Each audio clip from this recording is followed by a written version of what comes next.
नमस्कार बच्चों, जय श्री कृष्णा। स्वागत है आपका 11th होम साइंस की क्लास में। तो बच्चों, हम 11th लेसन पढ़ रहे थे। कल हमने पढ़ा था उत्तरजीविता क्या है, उत्तरजीविता किसे कहते हैं, वृद्धि तथा विकास में क्या संबंध है, क्या अंतर है, इसके बारे में भी हमने पढ़ा। इसके साथ साथ हमने विकास की विभिन्न अवस्थाओं के बारे में पढ़ा, विकास के विभिन्न क्षेत्रों के बारे में हमने पढ़ा और विकास के विभिन्न चरणों के बारे में हम पढ़ रहे थे। और उसके अंदर हमने शारीरिक और मानसिक विकास के बारे में पढ़ा था, क्रियात्मक विकास के बारे में पढ़ा था, भाषात्मक विकास के बारे में पढ़ा था। किस प्रकार से शेषावस्था के दौरान बच्चों के अंदर जो है शारीरिक विकास होता है, फिर क्रियात्मक विकास होता है, फिर भाषा का विकास होता है, फिर भावनात्मक और सामाजिक विकास किस प्रकार से होता है। उसके अंदर भी हमने कल जो है बाल मनोभाव के बारे में पढ़ा था, माता पिता के द्वारा बच्चों के लालन पालन की विभिन्न विधियों के बारे में हमने अध्ययन किया था।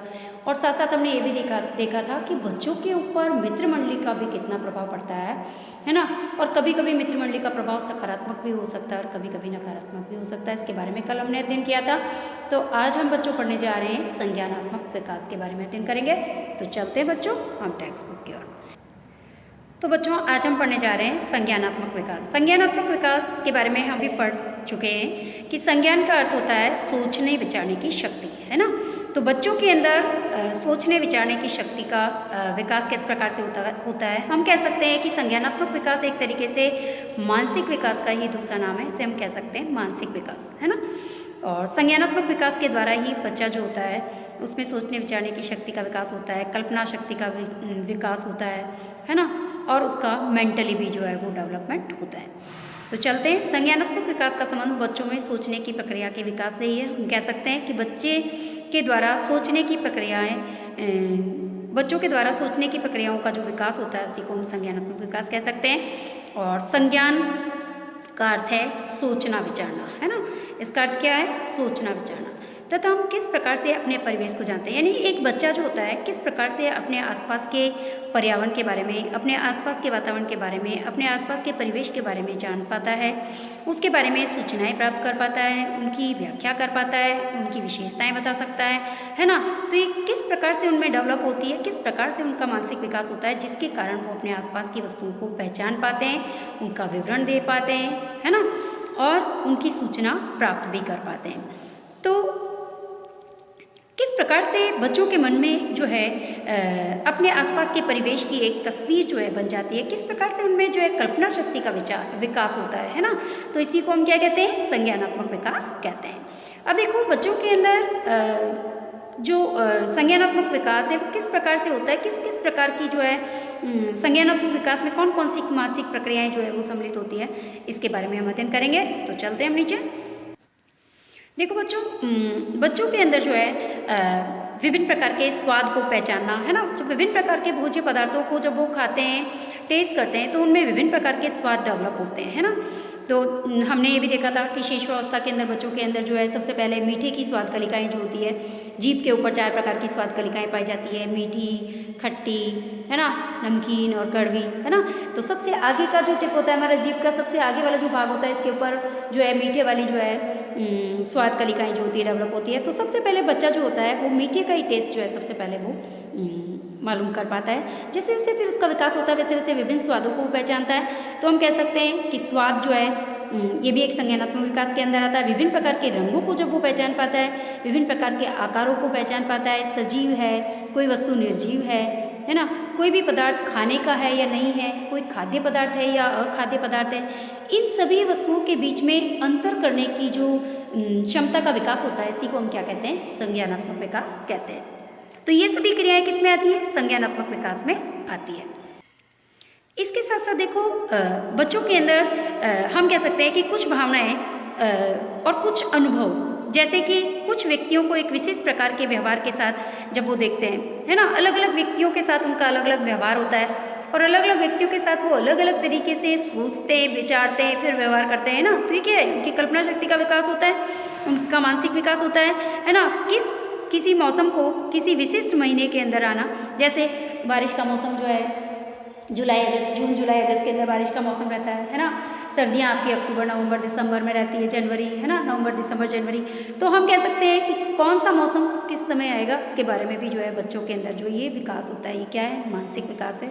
ये भी एक प्रकार का संज्ञानात्मक विकास है ना। इसके साथ ही हम कह सकते हैं कि जैसे हमारे अधिकांश कार्य जो होते हैं वो किसी इरादे के साथ होते हैं, यानी कोई भी कार्य जब हम करते हैं या बच्चा कोई भी कार्य करता है तो किसी लक्ष्य को लेकर करता है, किसी प्रायोजन के साथ किसी भी कार्य को करता है ना। और उस समय वो ये नहीं सोचता कि उसका प्रभाव क्या होगा या उसका इफेक्ट क्या होने वाला है, वो किसी भी कार्य को किसी लक्ष्य को लेकर करता है। तो इस प्रकार से ये भी एक तरीके से क्या है, संज्ञानात्मक विकास ही हम कह सकते हैं। जैसे हमारे अधिकांश कार्य किसी इरादे के साथ किसी प्रायोजन के साथ निष्पादित किए जाते हैं और हम ये जानते हैं कि हमारे कार्यों का कोई प्रभाव पड़ेगा, है ना। दूसरे शब्दों में हम कह सकते हैं कि कारण प्रभाव जो होता है ये संबंधों को समझते हैं। कहने का मतलब कि संज्ञानात्मक विकास के द्वारा बच्चों के अंदर किसी भी कार्य को करने का क्या कारण है और क्या परिणाम होगा, इसके बारे में जो विकास होता है वो भी क्या कहलाता है, संज्ञानात्मक विकास के अंदर आता है।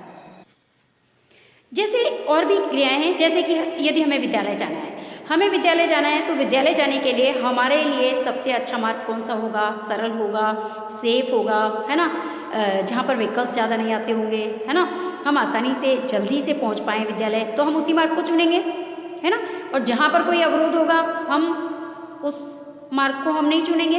तो इसका विकास कैसे होता है, इसके बारे में जो जानकारी बच्चों में आती है, अपने आप से जो धीरे धीरे जो विकास होता है बच्चों के अंदर, है ना, तो उसे क्या कहते हैं, संज्ञानात्मक विकास कहते हैं। जैसे जब आप विद्यालय पहुंचने के लिए अपना मार्ग बदलते हैं तो कोई उस मार्ग में जो कि आप सामान्य लेते हैं, कोई अवरोध है, जो सामान्य मार्ग है डेली जाने का, अगर उसमें कोई अवरोध है जहाँ हम किसी भी स्थिति से निपटने का कोई वैकल्पिक तरीका, तो हम क्या करेंगे कि उस स्थिति से निपटने के लिए, उस परेशानी से निपटने के लिए हम कोई वैकल्पिक तरीका सोचेंगे, उसका नया एक डिफरेंट जो है तरीका सोचेंगे कि हमें किस रास्ते से हम जाएं तो जल्दी भी पहुंच जाएं, सेफली जाएं, है ना।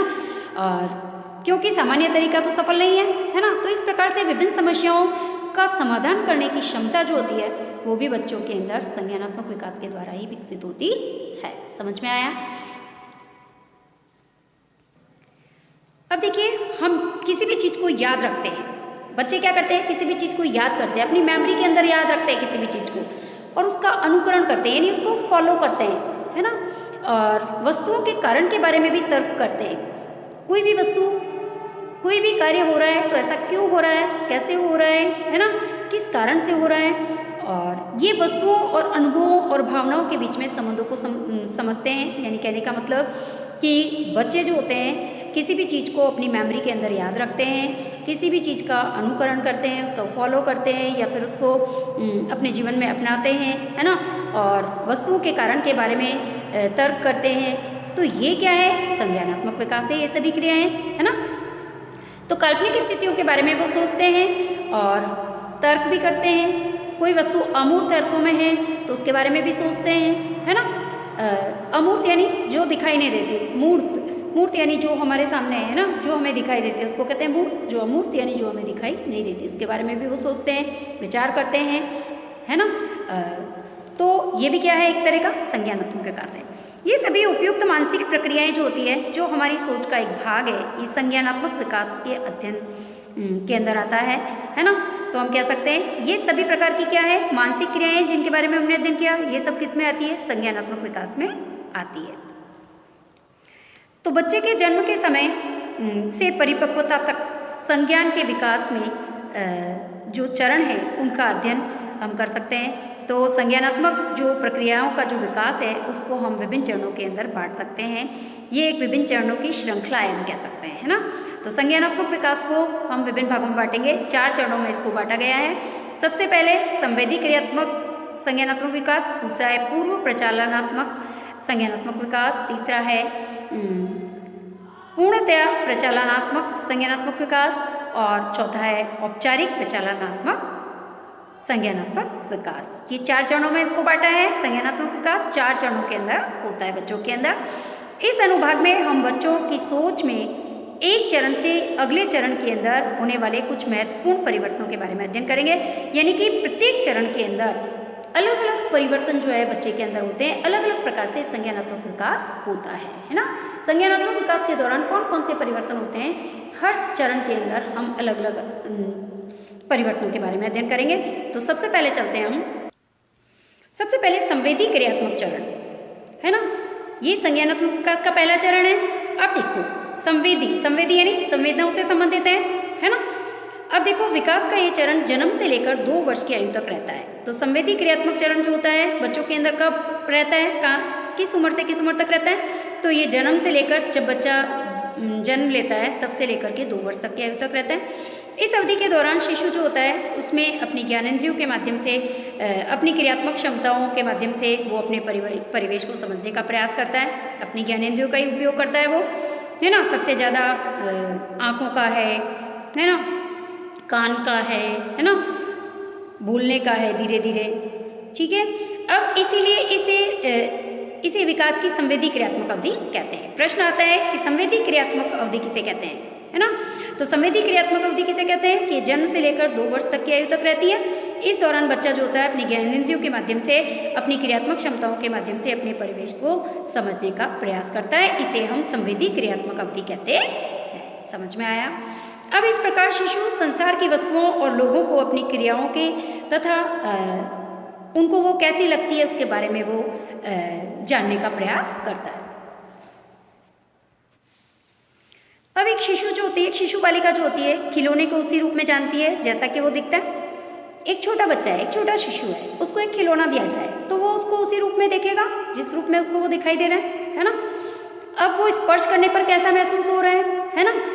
वो हो सकता है कि वो अभी ये नहीं पहचान पाती कि ये लकड़ी का है या ये नरम है या ये सख्त है या फिर ये कठोर है या ये लोहे का बना हुआ है या लकड़ी का बना हुआ है या प्लास्टिक का बना हुआ है। उसके बारे में उसको जानकारी अभी नहीं होती, इतना विकास उसका नहीं हुआ है, लेकिन वो ये महसूस कर सकती है कि ये खिलौना है और वो उससे खेलती है ना। वो उसको फेंक भी सकती है, उसको ठोकर भी मार सकती है, उसको धकेल भी सकती है, उसको धक्का भी दे सकती है, क्योंकि उसको अभी ये नहीं मालूम कि इसको फेंकने पर ये टूट जाएगा। उसकी विशेषताओं के बारे में उसे नहीं मालूम है ना। तो अभी तक वो खिलौने को उसकी विशेषताओं के अर्थ में नहीं समझ सकती है और नहीं वो ये जान पाती है कि ये सख्त है, नरम है, लकड़ी का बना है, प्लास्टिक का बना है, धातु का बना है, या ये छोटा है या बड़ा है या हल्का है या भारी है। इस प्रकार की संकल्पनाओं का विकास अभी उसमें नहीं हुआ है। समझ में आया? तो हम कह सकते हैं कि संवेदी क्रियात्मक विकास के अंदर बच्चों के अंदर ये विकास होता है कि वो उसको जब खिलौना दिया जाएगा तो वो उसको उसी रूप में जान पाता है जैसा कि उसको वो दिख रहा है, और स्पर्श करने पर उसको ऐसा ही महसूस होगा कि वो इससे खेल रहा है, बस उसे और कुछ इसके बारे में ज़्यादा नॉलेज नहीं होगी, है ना। ज़्यादा विकास अभी उसका नहीं हुआ है। और इसके साथ साथ हम कह सकते हैं कि बच्चे के अंदर जब बच्चा माँ की फीडिंग करता है, दूध पीता माँ का, तो चूषण की जो प्रतिवर्ती क्रियाएं हैं वो भी इसी के अंदर आती है। संवेदी क्रियात्मक संज्ञानात्मक विकास के अंदर ही आती है। और जब बच्चा 2 माह की आयु का होने लगता है तो शिशु जो होता है अपने आसपास की वस्तुओं में रुचि प्रकट करने लगता है, 2 महीने का जब हो जाता है। और 3 महीने की आयु तक वह समझने लग जाता है कि दूसरों की क्रियाओं से क्या संकेत मिल रहा है ना। जैसे बच्चा जैसे अपनी माँ को देखते ही उसे मालूम चल जाता है कि अब उसकी माँ उसे दूध पिलाने वाली है ना। बच्चा स्तनपान के समय माता के द्वारा किए जाने वाले विशेष संकेतों तथा क्रियाओं से ये समझ जाता है कि माता उसे स्तनपान कराएगी, और इससे यह पता लग जाता है कि शिशु में स्मरण शक्ति का विकास हो रहा है। तो उस समय यानी कि बच्चा जब 3 महीने का हो जाता है, जब उससे जो है बच्चे की धीरे धीरे जो है स्मरण शक्ति का विकास होता है, ठीक है। अब देखिए बच्चा जब 4 से 8 महीने का होता है, 4 से 8 महीने की आयु के बीच में शिशु में ये समझ आ जाती है कि उसकी क्रियाओं का क्या प्रभाव पड़ता है ना। जैसे कि वो जब वो हवा के अंदर अपनी टांगों से मारता है तो देखता है गेंद हिलती है ना। और जब वो किसी वस्तु को गिराता है तो उससे आवाज़ होती है, जिसके कारण और प्रभाव के संबंधों की शुरुआत हो जाती है। यानी कि हवा में पाँव से टल्ला मारने पर कोई भी चीज़ नीचे गिरती है या उससे आवाज़ होती है, इसके बारे में इसको थोड़ी थोड़ी भनक पड़ने लगती है ना। इस प्रकार से वो थोड़ा थोड़ा समझने लगता है। 8 से 12 महीने की आयु के बीच में शिशु जो होता है जानबूझ के कुछ क्रियाएं करता है ना। इसका अर्थ यह है कि वह समझता है कि किस क्रिया का क्या प्रभाव होगा, जानबूझ के करता है। वो किसी भी वस्तु को गिराएगा, है ना, पहले पास में गिराएगा, फिर दूर फेंक के देखेगा तो दूर फेंकने पर कितनी दूरी पर जाती है, कितनी आवाज़ तेज होती है, उससे पास में फेंकने पर कितनी दूरी पर जा रही है, कितनी आवाज़ धीमे हो रही है, फिर और ऊपर से फेंकने पर कितनी आवाज़ हो रही है ना। तो इस प्रकार से जानबूझ के जो है इस प्रकार की क्रियाएँ करता है, और उसके अंदर उस समय भी जो है वो संज्ञानात्मक विकास होता है ना। 12 से 18 माह की आयु के बीच में शिशु जो है कार्य करने के लिए विभिन्न तरीकों का प्रयास करता है, यानी कि किसी भी कार्य को करने के लिए विभिन्न तरीकों को अपनाने लगता है जब वो 12 से 18 महीने का होता है। अब देखिए वह भिन्न परिणामों के लिए अपनी क्रियाओं को परिवर्तित करता रहता है, अलग अलग परिणामों के लिए अलग अलग क्रियाओं को परिवर्तित करता है। जैसे कि एक छोटा सा एग्जाम्पल यहाँ दिया गया है कि शिशु अपने खिलौने को बार बार फेंक करके देखता है कि वह खिलौना कितनी दूरी पर जाता है तथा उसकी ध्वनि में क्या परिवर्तन हो रहा है ना। फिर अलग अलग ऊंचाइयों से वो गिराता है, फिर देखता है कि कितनी दूरी पर जा रहा है ना, कितनी ऊंचाई को वो ले रहा है और कितनी आवाज़ में परिवर्तन हो रहा है, कितनी ध्वनि में उसके परिवर्तन हो रहा है, क्या क्या परिवर्तन हो रहे हैं, है ना। ये 12 से 18 माह की आयु के बीच में उनमें देखा जाता है। इसके बाद 18 से 24 महीने का जब बच्चा हो जाता है तो उसके अंदर एक महत्वपूर्ण विकास होता है कि शिशु जो है मानसिक रूप से विभिन्न घटनाओं को, विभिन्न वस्तुओं को, विभिन्न लोगों को याद रखना सीख जाता है ना। विभिन्न वस्तुओं के बारे में विभिन्न वस्तुओं को पहचान पाता है, उनको याद रख पाता है, विभिन्न व्यक्तियों को भी जान पाता है, विभिन्न घटनाओं को भी याद रखता है। इसका अर्थ यह है कि वो अपने दिमाग में एक विचार, एक चित्र निरूपित करने में समर्थ हो जाता है। इसी को मानसिक निरूपण कहते हैं। प्रश्न बनता है कि मानसिक निरूपण किसे कहते हैं। तो 18 से 24 महीने की आयु के अंदर शिशु जो होता है उसके अंदर जो है वो मानसिक रूप से विभिन्न घटनाओं को, वस्तुओं को, लोगों को अपनी मेमोरी के अंदर याद रखने लग जाता है और जिससे इस प्रकार से उनका मानसिक विकास होता है या उनके दिमाग में इसका एक विचार, एक चित्र जो है वो बनने लग जाता है। इसी को हम मानसिक निरूपण कहते हैं। प्रश्न बन रहा है यहाँ पर। अब देखिए उपयुक्त विवरण के आधार पर क्या हम ये नहीं कहेंगे कि शिशु एक बुद्धिमान विचारवान जीव है? बिल्कुल सही है। शिशु भी जो है एक बुद्धिमान होता है, विचारवान होता है, उसमें भी सोचने विचारने की क्षमता का हालांकि इतना ज़्यादा विकास नहीं हो पाता, लेकिन फिर भी थोड़ा बहुत विकास तो उसमें होता ही है। धीरे धीरे डेवलपमेंट होता रहता है और उसका मानसिक विकास जैसे जैसे आयु बढ़ती जाती है वैसे वैसे मानसिक विकास होता रहता है। तो ये था संवेदी क्रियात्मक विकास। अब देखिए बच्चों, पूर्व प्रचालनात्मक अवधि। अभी हमने संवेदी क्रियात्मक अवधि पढ़ी थी जो संज्ञानात्मक विकास का पहला चरण था। अब दूसरा चरण पढ़ने जा रहे हैं जिसका नाम है पूर्व प्रचालनात्मक अवधि। ये 2 से 7 वर्ष की आयु तक होता है। हमने संवेदी क्रियात्मक अवधि देखी थी, वो क्या थी? जन्म से लेकर 2 वर्ष थी और ये 2 से 7 वर्ष तक की अवधि होती है। ये चरण जो होता है वो पूर्ववर्ती चरण के बीच में इस संवेदी क्रियात्मक जो क्रियात्मक विकास है और पूर्व प्रचालनात्मक जो अवधि है इनके बीच में थोड़ा अंतर होता है कि इस अवधि के दौरान बच्चा जो होता है प्रारंभिक संकल्पनाएं जो है विकसित करना शुरू कर देता है। हमने देखा था कि संवेदी क्रियात्मक जो विकास था बच्चों के अंदर, उसके अंदर तो बच्चा जो है विभिन्न वस्तुओं को देखता है और सिर्फ थोड़ा थोड़ा पहचानने लगता है ना। वो वस्तु किसकी बनी है, कैसी है, उसको गिराने से क्या होगा, इसके बारे में उसके कारण और परिणामों के बारे में कोई विशेष जानकारी नहीं होती है ना। लेकिन फिर भी थोड़ा बहुत जो है वो वस्तु को पहचानने लग जाता है अपनी संवेदनाओं के द्वारा, अपनी ज्ञानेंद्रियों का प्रयोग करके वो विभिन्न वस्तुओं को पहचानने लगता है। तो इस अवधि में जो पूर्व प्रचालनात्मक अवधि होती है इसके अंदर बच्चों का जो है विकास होता है। इस अवधि के दौरान बच्चा प्रारंभिक संकल्पनाएं विकसित कर लेता है और वस्तु की बनावट के बारे में, वस्तु के स्थान, उसका आकार, उसके समय, दूरी, गति है ना, उसकी संख्या, उसके रंग, उसके क्षेत्र, वस्तु की मात्रा कितनी है, वस्तु का भार कितना है, क्या वस्तु सजीव है, क्या निर्जीव है, या वस्तु की लंबाई कितनी है, उसका तापमान कितना है, इन सभी चीज़ों के बारे में जो है वो इन सभी स्थितियों को वो जो है वो इस चरण के अंदर वो पहचानने लग जाता है। यानी कि आरंभिक संकल्पनाएं वो बना लेता है इसके बारे में। और एक 3 वर्ष का बच्चा जो होता है सबसे पहले 2 वस्तुओं के बीच में संबंध करना सीख जाता है। जैसे कोई एक वस्तु लंबी और एक छोटी है यदि उनको दी है तो वो पहचानने लग जाएगा कि ये लंबी है और ये छोटी है ना। अब देखिए जैसे ही वो 4 वर्ष की आयु में आता है तो वो 3 वस्तुएं दिए जाने पर सबसे लंबी, छोटी और बीच वाली है ना को पहचान पाता है। और एक 6 वर्ष का जो बच्चा होता है वो हमेशा भ्रमित हो सकता है। 4 वर्ष का बच्चा जो होता है जब आप उसको 3 वस्तुएं दी जाएगी तो सबसे लंबी और सबसे छोटी के बारे में वो समझ लेगा, ठीक है। लेकिन एक 6 वर्ष का जो बच्चा होता है वो भ्रमित हो सकता है जब उसको 5 छड़ियाँ एक साथ दी जाएगी तो उसके अंदर वो बढ़ते हुए क्रम के अंदर व्यवस्थित करने के लिए उसको जब कहा जाएगा तो बच्चा क्या करेगा कि बच्चा जो होगा कई बार विचार नहीं करेगा, उनको ठीक ढंग से वो नहीं जमा पाएगा है ना, क्योंकि फर्स्ट सेकंड थर्ड छड़ी को तो वो जमा देगा, लेकिन फोर्थ और फिफ्थ को जमाने में वो अभी भी असमर्थ रहेगा, है ना, क्योंकि अभी उसका पूर्ण जो है वो विकास नहीं हुआ है। इसी प्रकार से संख्या की संकल्पना के संबंध में भी यदि हम देखें तो बच्चा एकदम से 1, 2, 3 आदि की संकल्पना विकसित नहीं कर सकता है ना। एक 3 वर्ष का बच्चा जो होगा 10 तक की गिनती का उच्चारण कर सकता है। 3 वर्ष का बच्चा जो होगा हम उसको 10 तक गिनती का उच्चारण करा सकते हैं, किंतु यदि उसे ढेर सारे 6 पत्थर उठाने के लिए कहा जाए तो उसके द्वारा गलतियां हो सकती है ना। अभी उसमें इतनी समझ पैदा नहीं हुई है, हम उसको गिनती बोलना सिखाएंगे तो वो 10 तक बोल लेगा। 3 वर्ष का बच्चा 50 तक गिनती भी बोल लेगा यदि हम उसे सिखाएंगे तो, लेकिन अगर उसको 6 पत्थर दे दिए जाए और उसको कहा जाए कि इसको काउंट करो तो वो नहीं कर पाएगा, है ना,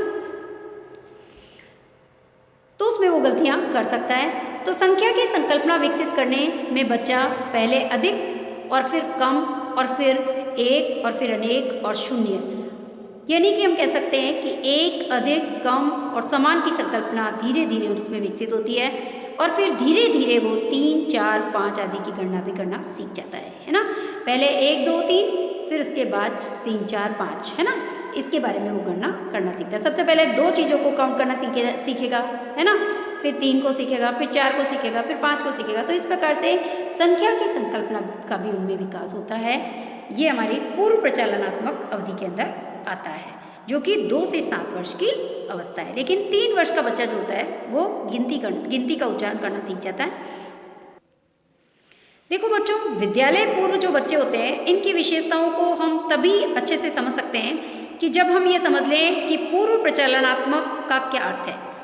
अब देखो, संज्ञानात्मक विकास में यहाँ पर शब्द है प्रचालन।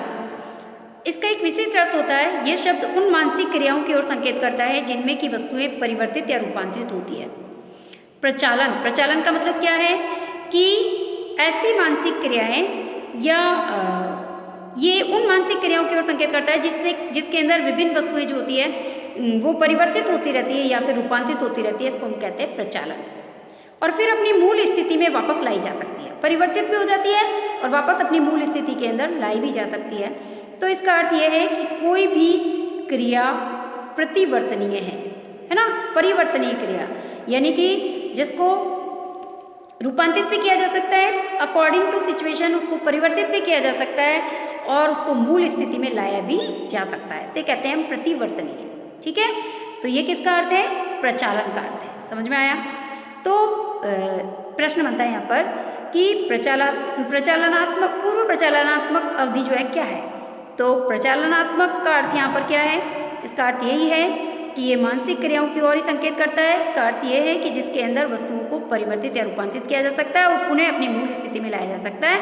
इसे हम प्रतिवर्तनीय भी कहते हैं या फिर प्रचालन भी कहते हैं। जैसे फॉर एग्जाम्पल, एक एग्जाम्पल दे रहा है, जैसे कि मिट्टी का एक टुकड़ा है। इस मिट्टी के टुकड़े को हम चपटा भी कर सकते हैं, हम इसकी गोली भी बना सकते हैं, है ना, और इसको हम कोई दूसरा शेप भी दे सकते हैं। तो इस प्रकार हम जानते हैं कि गोली के रूप में और चपटे रूप में मिट्टी की ही मात्रा समान है, दोनों के अंदर मिट्टी की मात्रा समान है। एक थोड़ी तो हम कहेंगे कि यह स्पष्ट है, किंतु यह आपको इतना स्पष्ट न था कि जब आप 5 वर्ष की आयु के थे, लेकिन जब आप छोटे थे उस समय ये बच्चों के अंदर इसका विकास नहीं होता है। विद्यालय पूर्व की अवस्था के अंदर होता है, जब विद्यालय जाने की अवस्था शुरू होती है बच्चों की, तभी ये विकास जो है बच्चों के अंदर देखने को मिलता है। तथा विद्यालय पूर्व के बच्चे की सोच को पूर्व प्रचालनात्मक कहा जाता है। समझ में आया? तो विद्यालय जाने से पहले तो हम कह सकते हैं कि विद्यालय पूर्व बच्चे की जो सोच होती है उसी को हम पूर्व प्रचालनात्मक कहते हैं। प्रश्न बनता है कि पूर्व प्रचालनात्मक किसे कहते हैं? तो विद्यालय जाने से पहले बच्चे की जो सोच विकसित होती है उसी को हम क्या कहते हैं? पूर्व प्रचालनात्मक कहते हैं, है ना, क्योंकि वह अभी किसी भी क्रिया को मानसिक रूप से परिवर्तित नहीं कर सकता और वह स्थिति में तर्क के बजाय जो दृश्य देखता है उसी से अधिक प्रभावित होता है। इस अवस्था के अंदर बच्चा किसी भी चीज़ को देख करके जल्दी उसकी ओर आकर्षित होता है, उसे सीखने का प्रयास करता है ना। और हम विद्यालय पूर्व आयु के बच्चे की सोच की इन विशेषताओं के बारे में हम अध्ययन करने जा रहे हैं। अब तो सबसे पहले है संरक्षण बनाए रखना। पूर्व प्रचालनात्मक जो अवधि है, इस अवधि के अंदर बच्चे की सोच की कुछ विशेषताएं होती है। तो उसके अंदर पहली विशेषता है संरक्षण बनाए रखना। देखिए बच्चों, संरक्षण बनाए रखना यानी कि इस शब्द का अर्थ यह है कि किसी भी पदार्थ की मात्रा समान रहती है, भले ही इसका आकार परिवर्तित कर दिया जाए। जैसे अभी हमने देखा था, मिट्टी से हमने गोली बनाई, एक लड्डू बनाया और एक बर्फी बनाई, लेकिन दोनों में मात्रा समान थी, है ना। आकार भले ही परिवर्तित कर दिया हमने, लेकिन मात्रा समान थी, है ना। तो यदि उसे एक पात्र से दूसरे पात्र में स्थानांतरित कर दिया जाए, जैसे फॉर एग्जाम्पल के लिए कि हमने समान व्यास और समान ऊंचाई की 2 ग्लास ली और दोनों में समान स्तर का पानी डाला, ठीक है। अब हमने क्या किया कि बच्चे के सामने इनमें से एक गिलास का पानी किसी तीसरे संकरे ग्लास के अंदर डाल दिया, एक और तीसरा ग्लास लाए, संकरा दूसरा अलग शेप का, उसके अंदर हमने डाल दिया। तो पानी का स्तर जो होता है संकरे ग्लास में ऊपर चला जाएगा, हमें मालूम है उसका स्तर बढ़ जाएगा। तो एक विद्यालय पूर्व बच्चा जो होता है वो ये नहीं समझ पाता, अभी ये अंतर नहीं कर पाता कि पानी की मात्रा जो है वो इसके अंदर समान है ना। वो तो यही कहेगा कि इसके अंदर जो है पानी का स्तर ऊंचा है, यानी कि इसके अंदर पानी ज़्यादा है ना। तो संकरे ग्लास के अंदर जल अधिक है क्योंकि उसका जल स्तर ऊंचा है। इसका अर्थ यह है कि बच्चा अभी अपने विचार को बनाए नहीं रख पाता, अभी उसका विचार स्थिर नहीं है ना।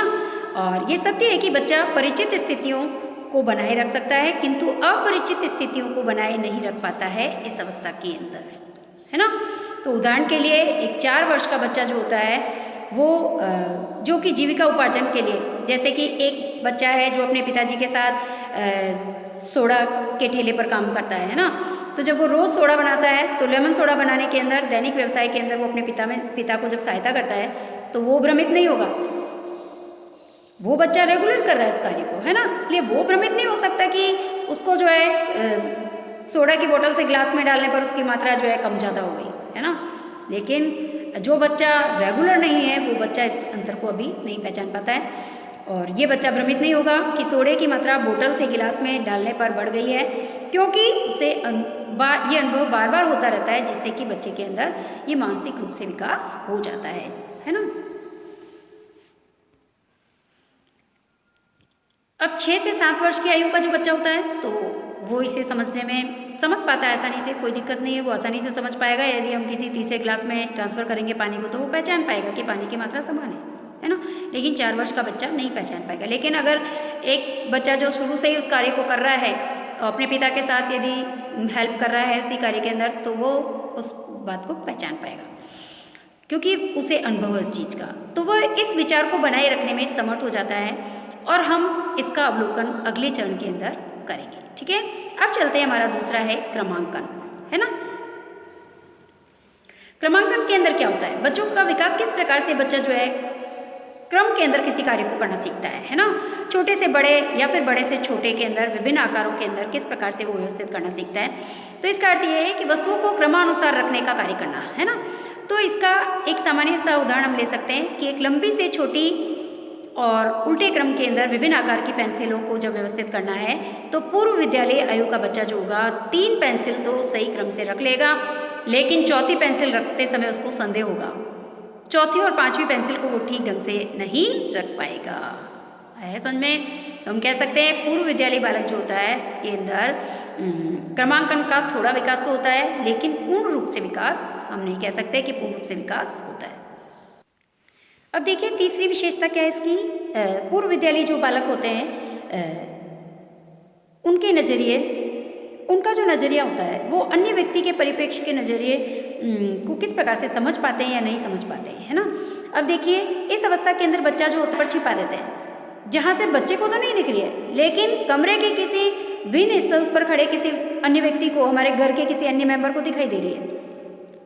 तो हो सकता है कि हमें वो दिखाई दे दे, किसी अन्य व्यक्ति को दिखाई दे दे, लेकिन बच्चे को वो दिखाई नहीं दे, है ना। तो बच्चा ये नहीं समझ सकता है कि दूसरे व्यक्ति को गेंद नज़र आ रही है या नहीं आ रही है। पूर्व विद्यालय बच्चा जो होता है ये मानकर चलता है कि दूसरे व्यक्ति की स्थिति, जो पूर्व विद्यालय बच्चा होता है वो ऐसा सोचता है कि जो नज़रिया मेरा है किसी चीज़ को देखने का वही बड़ों का है, वो ऐसा ही सोचता है। वो ये नहीं सोचता कि बड़े हैं मुझसे तो उनकी सोच थोड़ी बड़ी होगी या उनका नज़रिया थोड़ा बड़ा हो सकता है देखने का किसी भी चीज़ को, है ना, या डेवलप्ड हो सकता है है ना। वो तो यही सोचता है कि जैसा मेरा नज़रिया है किसी चीज़ को देखने का वैसा ही बड़ों का है ना। तो बच्चों की सोच की ये जो विशेषताएं होती है इसको हम क्या कहते हैं, अहम संकेंद्रण कहते हैं। है समझ में? प्रश्न बनता है यहाँ पर कि अहम संकेंद्रण किसे कहते हैं। तो अहम संकेंद्रण का मतलब क्या है? इसका मतलब यह है कि पूर्व विद्यालय जो बालक होता है, विद्यालय जाने से पूर्व की अवस्था के अंदर कोई भी बच्चा किसी भी वस्तु के बारे में जब सोचता है तो वो उसको ऐसा लगता है कि जिस नज़रिए से मैं इस चीज़ को देख रहा हूँ बड़ों का भी नज़रिया वही है ना। इस स्थिति को हम क्या कहते हैं? अहम संकेंद्रण कहते हैं। यानी कि पुनः ये एक सामान्य अनुक्रिया हम कह सकते हैं। पूर्व विद्यालय आयु के अंत तक बच्चा स्थिति को किसी भी अन्य व्यक्ति के परिप्रेक्ष्य से समझने में समर्थ हो जाता है ना। लेकिन विद्यालय जाने के बाद पूर्व विद्यालय आयु के अंत में यानी जब वो विद्यालय जाना शुरू कर देता है तो फिर वो इसके अंतर को समझ पाता है ना। फिर वो समझ जाता है कि मेरा नज़रिया छोटा होगा, बड़ों का नज़रिया अलग हो सकता है हमसे, या एक भिन्न भिन्न व्यक्तियों के किसी भी वस्तु को देखने के मानदंड अलग अलग हो सकते हैं, नज़रिए अलग अलग हो सकते हैं। जब वो विद्यालय जाता है तो इस चीज़ को समझ पाता है। अब चलते हैं जीववाद। देखो, इस अवस्था में सोच की एक अन्य रोचक विशेषता ये होती है कि बच्चा जो होता है ये समझता है कि प्रत्येक वस्तु में जीवन होता है, उसे जीववाद कहते हैं। प्रश्न बनता है जीववाद किसे कहते हैं, है ना। तो हाँ, प्रश्न सीधा ऐसे ही बनता है, जीववाद किसे कहते हैं। तो पूर्व विद्यालय जो बालक होता है वो ऐसा सोचता है कि प्रत्येक वस्तु जो होती है उसके अंदर जीवन पाया जाता है, उसी को हम क्या कहते हैं? जीववाद कहते हैं। तो जब हम उन्हें ऐसे पेड़ों और बादलों की कहानियाँ सुनाते हैं तो हम जो बोलते हैं वो उसी को सत्य मान लेते हैं। बिल्कुल सही है, पूर्व विद्यालय जो बालक होता है जो हम कहते हैं वही सत्य मानते हैं, है ना। और प्रत्येक वस्तु के अंदर जीवन मानते हैं, प्रत्येक वस्तु जो है उसमें जीवन पाया जाता है, इसी को जीववाद कहते हैं। ठीक है, तो इन उदाहरणों का प्रयोग से यह स्पष्ट हो जाता है कि बच्चे जो है अचानक ही सोचना आरंभ नहीं कर देते, अचानक से सोचना शुरू नहीं करते हैं। सोच ज्ञानेंद्रियां और मस्तिष्क के बढ़ते हुए तालमेल के द्वारा धीरे धीरे उनके अंदर मानसिक कौशलों का विकास होता है। समझ में आया?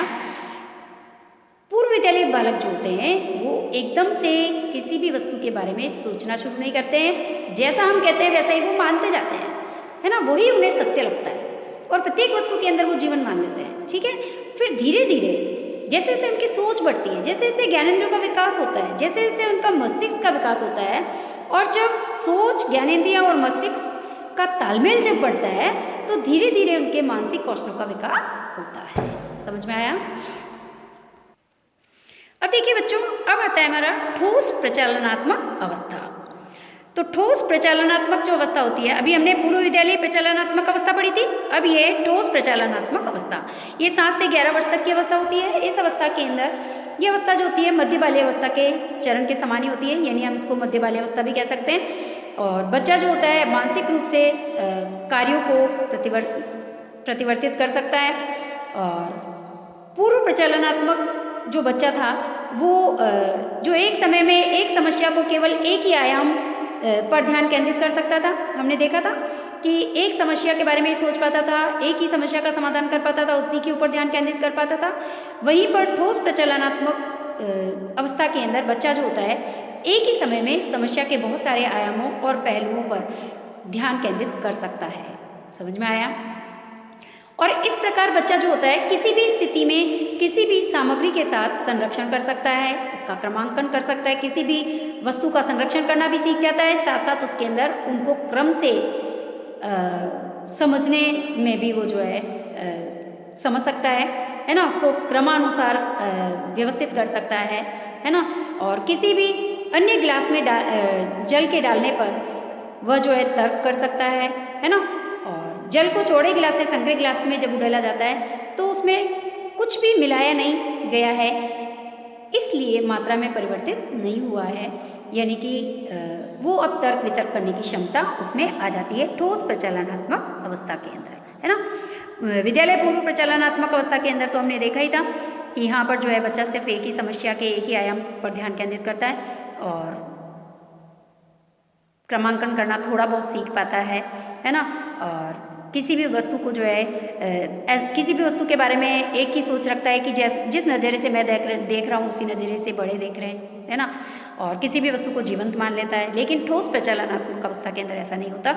अब वो किसी भी एक समस्या के विभिन्न आयामों और विभिन्न पहलुओं पर ध्यान केंद्रित भी कर सकता है, उनका संरक्षण भी कर सकता है, उनका क्रमांकन भी कर सकता है और तर्क वितर्क भी कर सकता है। अब देखिए, इस अवस्था में बच्चे जो होते हैं कम अहम केंद्रित होते हैं। जो ठोस प्रचालनात्मक अवस्था होती है इसके अंदर बच्चे कम अहम केंद्रित होते हैं और वे ये देखते हैं कि विभिन्न लोग जो होंगे भिन्न भिन्न स्थितियों और भिन्न भिन्न मूल्यों के समुच्चयों के कारण ही एक ही घटना को अलग अलग तरीकों से अवलोकित कर सकते हैं। इस अवस्था के अंदर उनका विकास हो जाता है और विकास होने के कारण अब वो अहम केंद्रित नहीं होते, है ना, कम अहम केंद्रित होते हैं। अब वो उनमें ये समझने की क्षमता आ जाती है कि भिन्न भिन्न लोग जो होंगे वो भिन्न भिन्न उनकी स्थितियाँ होंगी, किसी भी चीज़ को देखने की भिन्न भिन्न स्थितियाँ हो सकती है, भिन्न भिन्न मूल्यों के समुच्चय हो सकते हैं, है ना, भिन्न भिन्न तरीके हो सकते हैं, एक ही घटना को अलग अलग तरीके से अवलोकित कर सकते हैं अलग अलग लोग, है ना। तो इसीलिए सामान्यतया भावनाओं के विकास में विशेषतया सहानुभूति और दया की भावनाओं के विकास में सहायता मिलती है। यानी कि हम कह सकते हैं कि ठोस प्रचालनात्मक जो अवस्था होती है इसके अंदर बच्चों के अंदर भावनाओं के विकास में विशेषतया सहानुभूति का विकास होता है और दया की भावनाओं का भी विकास होता है। और इस अवधि के दौरान बच्चा एक स्थिर संख्या संकल्पना का विकास कर सकता है। वह यह समझ सकता है कि किसी विशिष्ट संख्या में कितनी मात्रा कही गई है ना। यानी कि कोई विशिष्ट संख्या उनको दी गई है तो वो उसका अध्ययन करके पता कर सकता है कि इसके अंदर कितनी मात्रा उसके बारे में कही गई है और वो गिनती कर सकता है। गिनती करने में वो गलतियाँ नहीं करता है ना। अब वो समझ सकता है कि श्रेणियों के विकास के लिए निर्धारित मानदंड के आधार पर कोई भी विशेष वस्तु जो है अनेक श्रेणियों से संबंधित हो सकती है ना। और अब वो विभिन्न फलों को, जैसे बीज वाले फल कौन से हैं, बिना बीज वाले फल कौन से हैं, भिन्न भिन्न ऋतुओं के अंदर कौन कौन से फल होते हैं, सर्दी की ऋतु में कौन से फल आते हैं, गर्मियों में कौन से आते हैं, कौन से फल खट्टे हैं, कौन से मीठे हैं, है ना। इन सभी के बारे में जो है वो अंतर करना सीख जाते हैं, इनका वर्गीकरण करना सीख जाते हैं, है ना। तो इस प्रकार फलों के बीज वाले तथा बीज रहित फलों के रूप में वर्गीकृत किया जा सकता है। यानी वो सीख जाते हैं फलों के इसी समूह को सर्दियों में उगने वाले, गर्मियों में उगने वाले फलों के रूप में, साथ ही उनके स्वाद के आधार पर वर्गीकृत किया जा सकता है। वो समझ सकते हैं इस बात को। इस प्रकार एक ही फल वर्गीकरण के प्रत्येक मानदंड के साथ साथ भिन्न भिन्न समूह से संबंधित हो सकता है। अब वो ये भी जानते हैं कि हो सकता है कि एक ही फल के वर्गीकरण के लिए अलग अलग लोग जो होंगे अलग अलग मानदंड के साथ भिन्न भिन्न समूहों से संबंधित हो सकता है तथा ऐसी वर्गीकरण इसके द्वारा ऐसा वर्गीकरण या इस वर्गीकरण की क्षमताओं का विकास धीरे धीरे उनमें होने लगता है और वयस्क अवस्था तक ये पूर्ण रूप से विकसित हो जाता है। अब देखिए बच्चों ये क्रियाकलाप क्या कह रहा है कि यहाँ पर दो बच्चों से बातचीत करेंगे। एक तो पूर्व प्रचलनात्मक अवस्था यानी कि 2 वर्ष से लेकर 7 वर्ष तक की अवस्था का बच्चा, और दूसरा ठोस प्रचलनात्मक अवस्था यानी कि 7 वर्ष से लेकर 11 वर्ष तक का बच्चा, है ना। इन दोनों के साथ संरक्षण और क्रमबद्धता के प्रयोग करेंगे, यानी कि इनके साथ आप बातचीत करेंगे, है ना। और बातचीत करने के बाद इनका अध्ययन करेंगे, इनका ऑब्जर्वेशन करेंगे, इनके साथ तर्क वितर्क करेंगे तो और निष्कर्ष निकालेंगे कि किस प्रकार से जो है इनमें क्या क्या अंतर है और किस प्रकार से इनका विकास होता है, इनमें संज्ञानात्मक विकास किस प्रकार से होता है ना। तो बच्चों आज हमारी क्लास यही कंप्लीट होगी। धन्यवाद बच्चों, जय श्री कृष्णा।